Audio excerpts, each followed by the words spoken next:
Assalamualaikum warahmatullahi wabarakatuh. Salam dan bahagia Bapak Ibu Guru Haji. Perkenalkan, saya Lestra Minarni, calon guru penggerak angkatan 11 Kabupaten Sijunjung dari SMP Negeri 42 Sijunjung. Pada video kali ini saya akan mencoba menyampaikan demonstrasi kontekstual pada modul 1.1 tentang pemikiran filosofis Ki Hajar Dewantara. Menurut Ki Hajar Dewantara, pendidikan dan pengajaran adalah dua hal yang berbeda.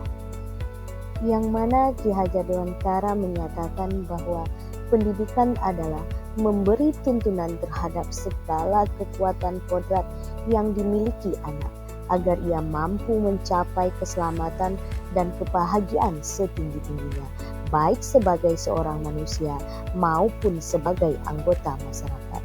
Sedangkan Ki Hajar Dewantara menyatakan bahwa pengajaran merupakan proses dalam pemberian ilmu atau berfaedah untuk kecakapan hidup anak secara lahir dan batin. Berdasarkan paparan tersebut, kita sebagai seorang pendidik harus bisa mengembangkan kodrat yang nyatanya sudah dimiliki oleh seorang murid dengan pengajaran yang berpusat pada murid.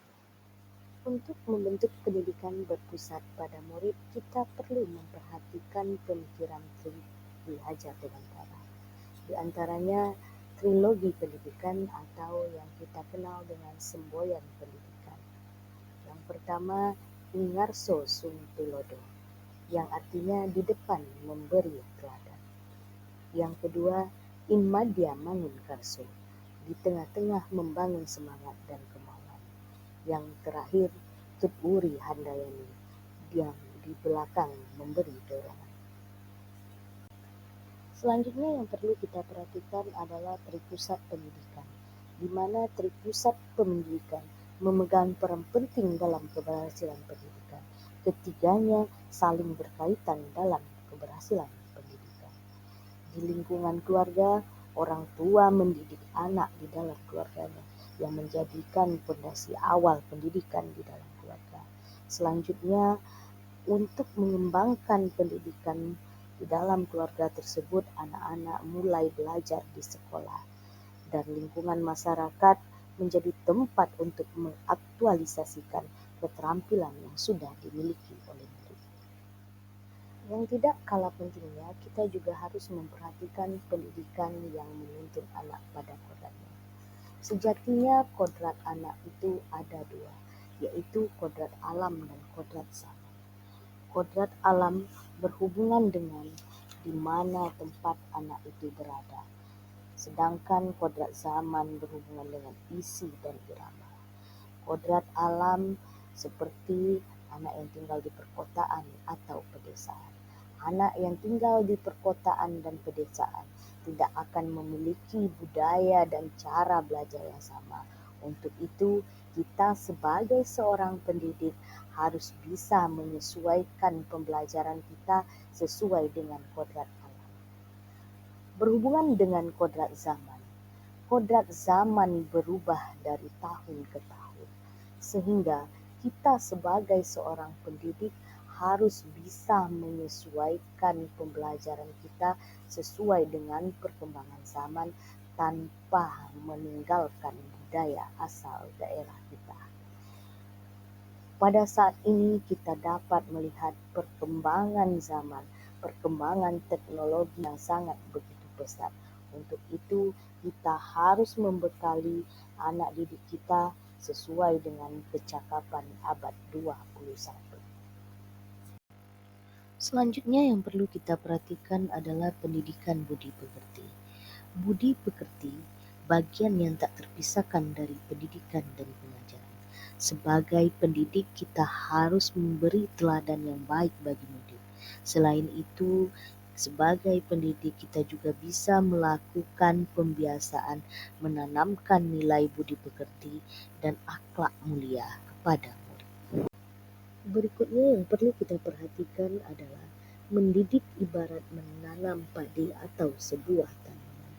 Menurut Ki Hajar Dewantara, Pendidik diibaratkan sebagai seorang petani atau tukang kebun yang tugasnya merawat sesuai kebutuhan dari tanaman yang ia tanam agar tumbuh dan berbuah dengan baik. Untuk itu, kita sebagai seorang pendidik harus bisa melayani segala bentuk kebutuhan metode belajar murid yang berbeda, memberi kebebasan dalam mengembangkan ide, berpikir kreatif, mengembangkan bakat dan minatnya. Namun walaupun demikian, kita harus menuntun anak kita supaya tidak hilang arah. Untuk itu, kita sebagai seorang pendidik harus memberikan perlakuan yang berbeda pada setiap murid kita. Untuk melakukan pembelajaran berpihak kepada murid, kami di SMP Negeri 42 Sijunjung sudah mulai melakukan beberapa kegiatan, di antaranya yang pertama yaitu kegiatan pembelajaran yang bervariasi. Dengan menggunakan pembelajaran yang bervariasi, diharapkan murid dapat mengembangkan potensi sesuai dengan minat dan bakat yang mereka miliki. Yang kedua yang telah kami lakukan yaitu pembiasaan sholat zuhur berjamaah dan kegiatan tahfiz Al-Quran. Pembiasaan ini diharapkan dapat membangun jiwa dan karakter peserta didik yang beriman dan bertakwa kepada Tuhan Yang Maha Esa. Kegiatan yang terakhir yang kami lakukan yaitu kegiatan ekstrakurikuler. Dengan adanya kegiatan ekstrakurikuler ini diharapkan dapat menjadi wadah untuk peserta didik dalam mengembangkan minat dan bakatnya sesuai dengan minat dan bakat yang mereka miliki. Dalam mengembangkan pendidikan yang berpihak kepada murid, ditemukan beberapa tantangan untuk melaksanakan hal tersebut. Di antaranya yang pertama yaitu guru belum sepenuhnya memahami pendidikan menurut Ki Hajar Dewantara, sehingga belum bisa memaksimalkan pendidikan yang berpusat kepada murid. Yang kedua, tantangan yang dihadapi yaitu kurangnya motivasi murid mengikuti kegiatan yang telah direncanakan karena murid belum terbiasa dengan pendidikan yang berpusat kepada murid. Untuk tercapainya pendidikan berpihak kepada murid, tentunya tantangan yang kita hadapi, kita carikan solusi.